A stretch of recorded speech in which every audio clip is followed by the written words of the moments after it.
जब हम एक पुलिस अधिकारी के रूप में विभाग में आते हैं तो महिला और पुरुष के बीच की जो लाइन है वो वहीं पे खत्म हो जाती है। मैंने अटेम्प्ट किया और उसमें मेरा डीएसपी के पद पर चयन हुआ।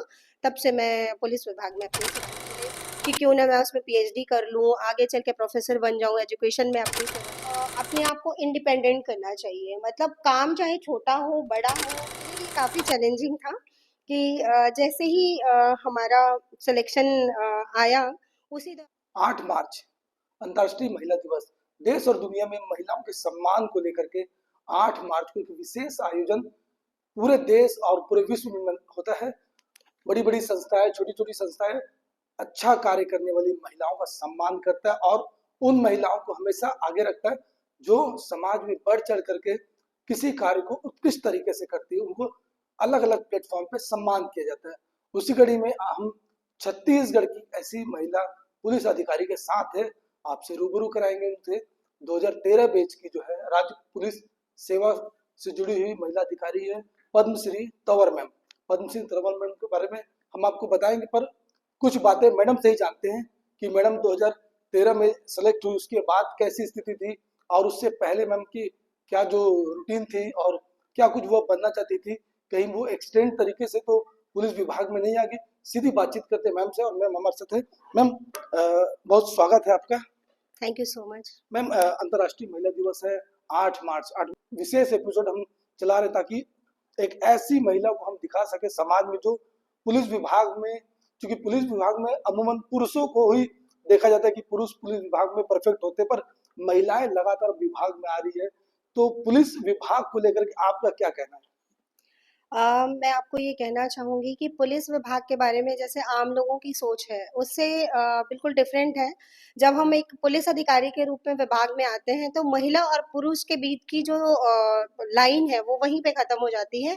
एज़ अ पुलिस ऑफ़िसर में ही हम सब लोग रहते हैं और कहीं भी मेल ऑफ़िसर्स या फीमेल ऑफ़िसर्स का मतलब उसमें अंतर नहीं होता है, ना ही किसी भी काम की ज़िम्मेदारी सौंपने में भी आपके बीच में ना तो कोई अंतर समझा जाता है, ना ही माना जाता है।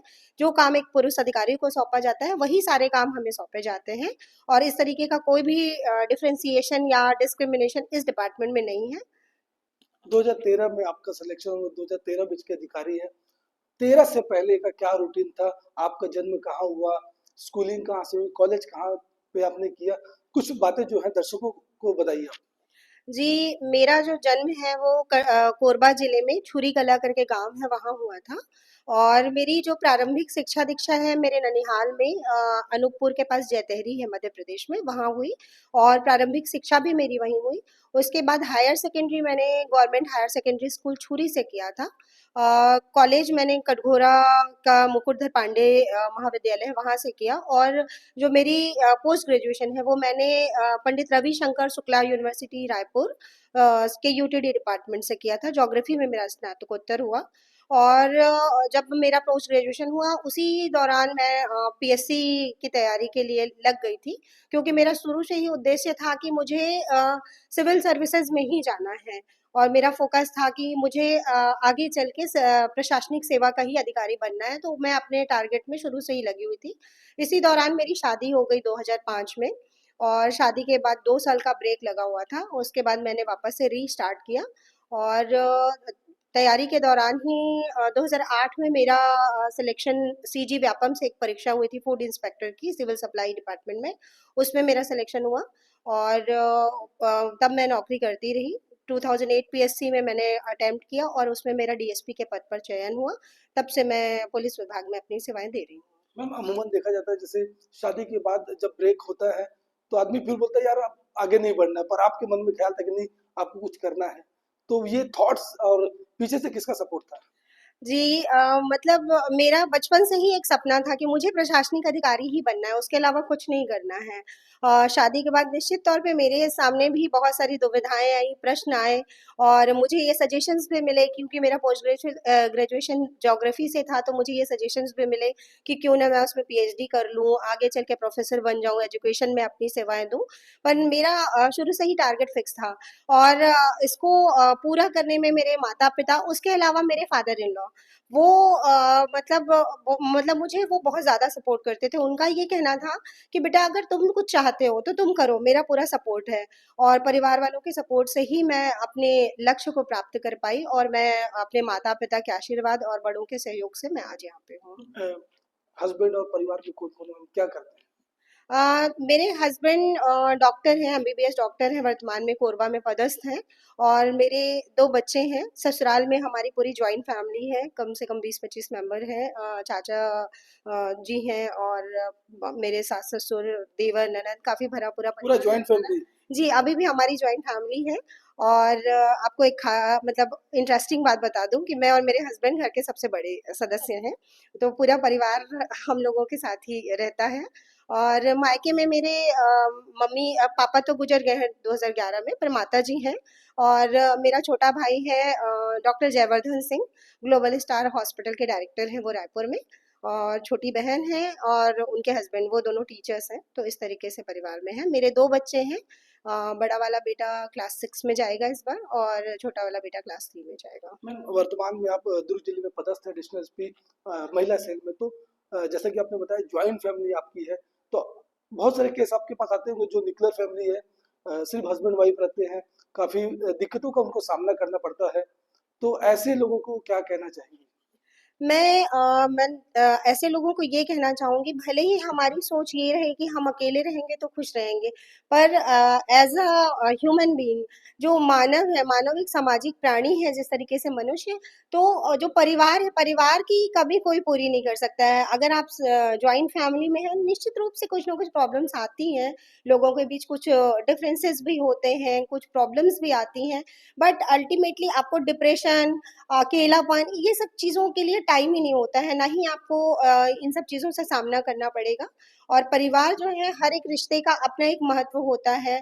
बच्चे अगर दादा दादी के साथ बढ़ते हैं तो उन्हें अलग तरीके का संस्कार मिलता है। और वो हर एक रिश्ते की इम्पोर्टेंस समझते हैं, चाचा चाची, बुआ, मामा, मौसी। और तो ये सारे रिश्ते ही अपने आप में इम्पोर्टेंट हैं।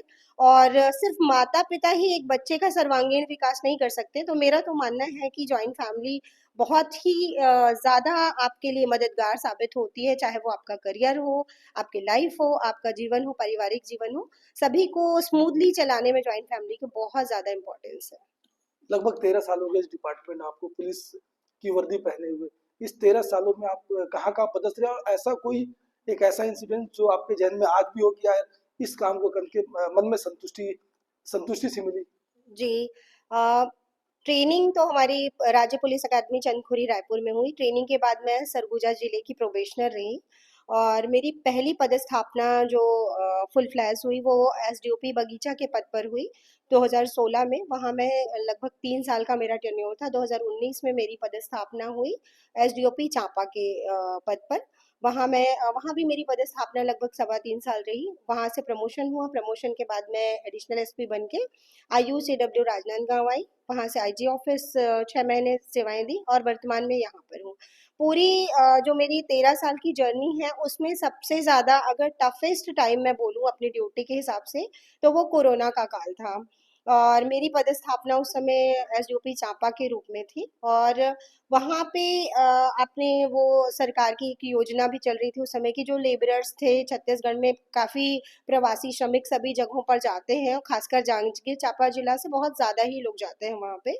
तो उनके लिए जो श्रमिक स्पेशल ट्रेन्स आती थी, चांपा में जंक्शन है, वहाँ पे स्टेशन है।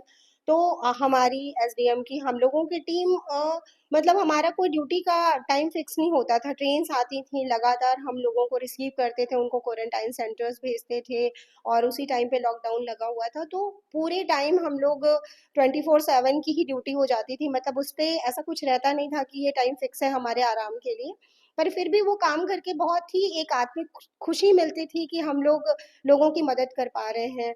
ड्यूरिंग कोरोना मैंने अब 4 महीने तक लगभग मैं अपने बच्चों से दूर रही, उनको भेज दिया था मैंने, क्योंकि मैं उनको बिल्कुल टाइम नहीं दे पाती थी।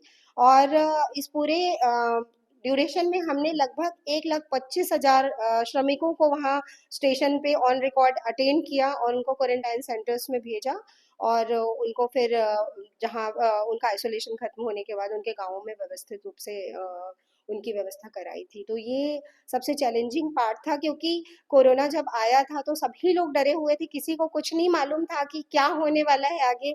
और कोई अगर पॉजिटिव होता था तो इतने ज़्यादा मतलब लोग डरे हुए रहते थे कि पता नहीं वो ज़िंदा बचेंगे भी कि नहीं। तो वो सारी चीज़ें थी, और एज अ ह्यूमन बीइंग हमारे दिमाग में भी कभी कभी नेगेटिव थॉट्स आते थे कि हमें हो गया तो हमारा क्या होगा। पर जैसे ही हम अपनी वर्दी और अपनी ड्यूटीज को सोचते थे तो वो नेगेटिविटी फिर दूर हो जाती थी। चूंकि 8 मार्च अंतर्राष्ट्रीय महिला दिवस और महिलाओं के सम्मान में मनाया जाता है पूरे देश भर में, विदेश में, तो उन महिलाओं के लिए क्या मैसेज बतौर पुलिस अधिकारी, क्या मैसेज देना चाहेंगी जो महिलाएं हार जाती है, अपने जीवन से निराश हो जाती है और कहीं गलत कदम उठा लेती है, उनके लिए क्या मैसेज? मैं सभी महिलाओं को ये संदेश देना चाहूंगी कि महिलाओं को मतलब प्रकृति ने नारी को अपने आप में सशक्त बनाया है। ये बात अलग है कि समाज में नारियों को कमजोर समझा जाता है या माना जाता है, बट ऐसा है नहीं। नारी जो होती है वो अपने आप में सशक्त होती है, चाहे वो शारीरिक रूप से हो, मानसिक रूप से हो। और अगर कोई महिला अगर ये अपने ऊपर ठान लेती है कि मुझे कुछ करना है, तो वो करके ही रहती है। और महिलाओं को अपने आप को इंडिपेंडेंट करना चाहिए। मतलब काम चाहे छोटा हो बड़ा हो, घर का ही काम क्यों ना हो, या घर के जैसे आजकल तो आप देखते होंगे क्लाउड किचन्स, और घर पे ही बहुत सारी ऐसी चीजें हैं जिससे आप इंडिपेंडेंट हो सकते हैं, आपको घर से बाहर निकलने की भी जरूरत नहीं है। तो महिलाओं में ये सोच होनी चाहिए कि आप ना फाइनेंशियली अपने आप को इंडिपेंडेंट करें।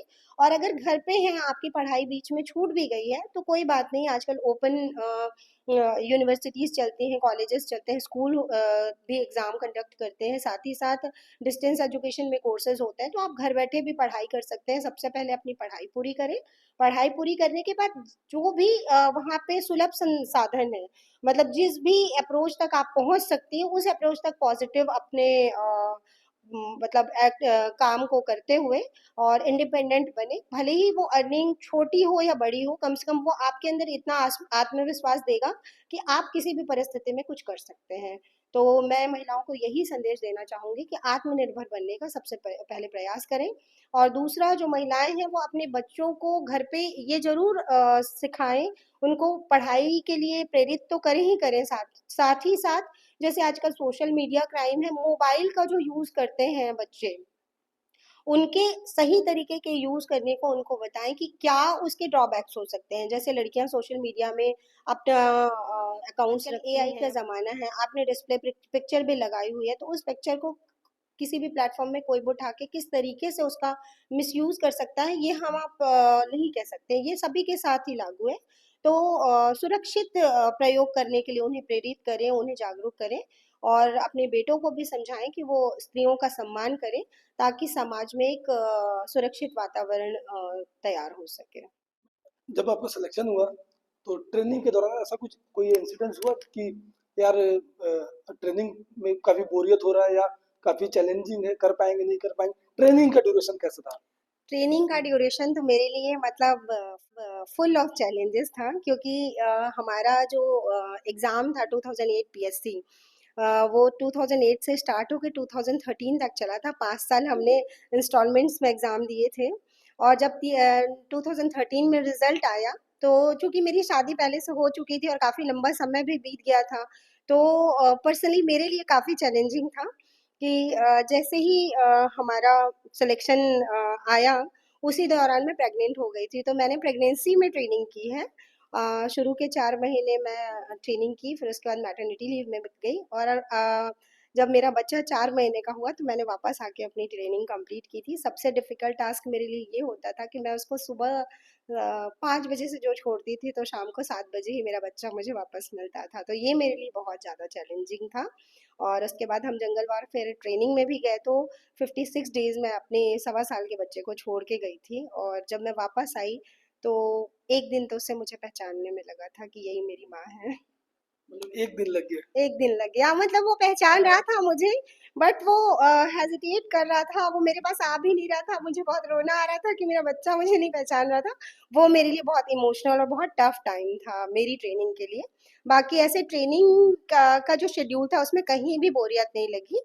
और मुझे तो बहुत मज़ा आता है अपने डिपार्टमेंट में काम करके। और मुझे कभी भी ऐसा नहीं लगता कि मैं कहाँ आके फंस गई। तो बेशक अंतर्राष्ट्रीय महिला दिवस 8 मार्च को पूरे देश और दुनिया में अनेक प्लेटफॉर्म पे मनाया जाता है और महिलाओं के सम्मान में यह महिला दिवस जो है 8 मार्च को मनाया जाता है। और दूसरी तौर मैडम की जर्नी को आपने सुना, यह जर्नी कैसी लगी आपको, हमें आप कमेंट्स में लिखकर बताएं, मैसेज करें, और अगर आपको यह वीडियो अच्छा लगे तो लाइक करें, सब्सक्राइब करें, शेयर करें। बने रहे बेहतर खबरों के लिए बेहतर संवाद के साथ। मुझे दीजिए इजाजत, नमस्कार।